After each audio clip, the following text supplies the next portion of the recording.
నీ కుటుంబ వ్యక్తులను బట్టి నువ్వు తృప్తిగా లేకపోతే దేవుడు మళ్ళా మన చెరలో తీసుకెళ్ళిపోతాడు. జాగ్రత్త. ఎక్కడ తీసుకుపోతాడు? మళ్ళీ ఎక్కడి నుంచి వచ్చాం వాడికి వెళ్తాం అంతే. చెరలోంచి దేవుడు తీసుకొచ్చి తృప్తిగా ఇస్తాను రా బాబు అంటే నువ్వు తృప్తిగా ఉండకపోతే వాళ్ళు తృప్తి లేదు. అందుకనే దేవదూతలు తినే ఆహారం పేరేంటి? మన్నా. అది మనుషులు తినే ఆహారం కాదు. అది పరలోకంలో దూతలు తినే ఆహారాన్ని దేవుడు ఎవరికి పెట్టాడు? ఇశ్రాయేలుకి పెడితే అవి తిని వీళ్ళేమంటున్నారు? తృప్తి లేకుండా మాట్లాడతారు, గొడుగుతున్నారు. వీళ్ళరా మాంసాలన్నిటిలోకెల్లా రుచికరమైన మాంసం పూరేడు మాంసం. పూరేడు పెట్టలు ఎంత ఆరోగ్యమో, ఎన్ని ప్రోటీన్స్ ఉంటాయంట ఆ పూరేడు మాంసంలో.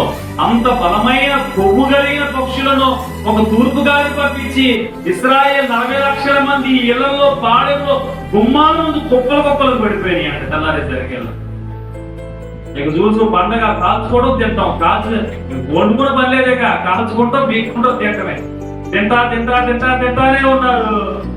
లోపల తరగట్లా ఇంకా తింటానే ఉన్నారు. వాళ్ళకి అంత తృప్తి లేకుండా పళ్ళల్లో ఇరుక్కున్న మాంసం కూడా తీసుకునే టైం లేకుండా ఇరుక్కుని తేరాడుతున్నాయి అంట పళ్ళకి. అప్పుడు ఎవరి కోపం వచ్చింది? దేవుడు. అంటే ఎందుకని? మాంసం ఇచ్చింది వీళ్ళు తిని ఎక్కసమై వీళ్ళారా భయంకరంగా ప్రవర్తిస్తున్నారు. దేవుడి కోపం వచ్చి వారు తిన్న మాంసం వారి పళ్ళల్లో ఉండగానే వారిని మరణానికి అప్పగించాడు దేవుని పిల్లల. తృప్తి కలగడం చాలా మంచి విషయం.